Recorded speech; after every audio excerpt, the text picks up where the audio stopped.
Hi there, it's Thursday the 29th of April 2021. We are continuing this week looking at Jesus, the Resurrected Christ, and John's 3 visions of Jesus in the book of Revelation. In particular this week, chapter 19, as Jesus rides out of heaven on a white horse, the faithful and true rider, as he rides into battle to judge his enemies and to fight against him and defeat them.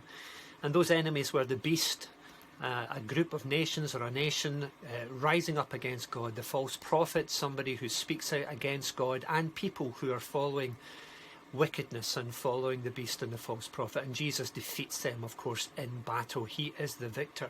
We saw that the origin of God's enemies is the dragon, and the dragon is Satan himself.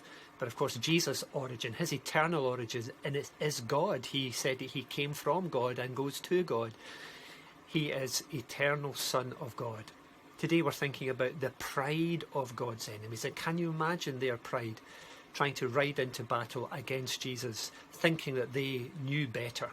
Sometimes pride catches us out in our lives, doesn't it? This is my metal detector, and it's all fancy with lots of buttons on it. But I didn't read the instructions to begin with. I thought, how hard can it be? I had a bit of pride in my heart. So I went down onto the beach at Troon, and I went along the beach, and I kept having these beeps as though there was something under the ground. I kept digging holes. I dug about 20 holes and didn't find one thing.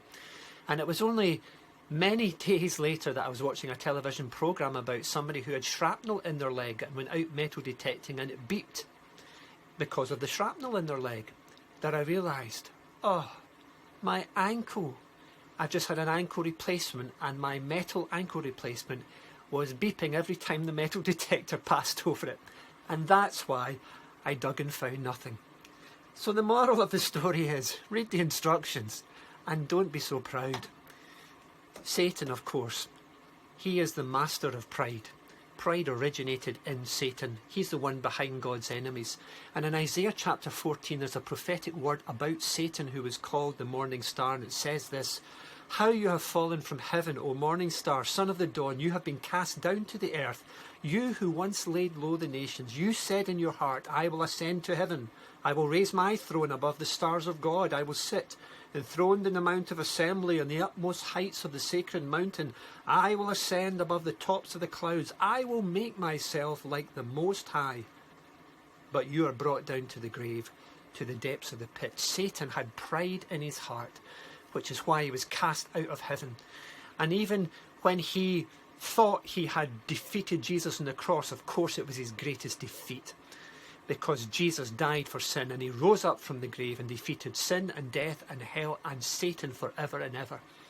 But of course Satan is so proud he cannot accept his defeat, and he still wages war against God's saints. He still thinks he's going to win until the last battle, this battle of Armageddon, when he and all of his foes will be defeated by Jesus, and he will be thrown into the lake of fire to burn forever. Jesus is not proud, of course. Jesus has the opposite spirit. Jesus is humble and contrite in heart. He came to serve, not to be served. And because of his humility, Jesus has raised him up higher than the highest heaven. And so he sits as the King of Kings and the Lord of Lords. And Satan, because of his vaulted pride, will be cast down to the very depths. Those who are low will be exalted, and those who exalt themselves will be cast down low. Very sobering, but what a wonderful Saviour. Speak to you again tomorrow.